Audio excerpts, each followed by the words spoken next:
ఇలాంటి క్యాబేజ్ ఫ్రైని మీరు చేస్తూ ఉంటారా? నాకైతే చాలా ఇష్టం అండి. అమ్మ చిన్నప్పుడు ఎక్కువగా చేసేది.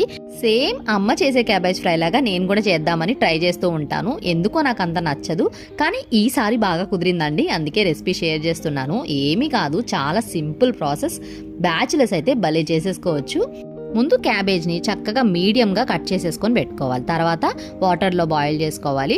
80% క్యాబేజ్ బాయిల్ అయిపోయిన తర్వాత ఒక స్ట్రైనర్లోకి తీసేసుకొని చల్లారనివ్వాలి.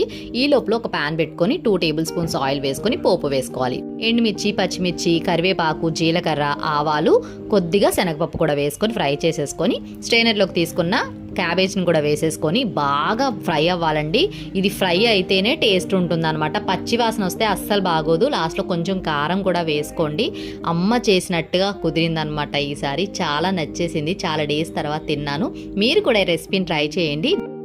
Please like, share and subscribe our channel.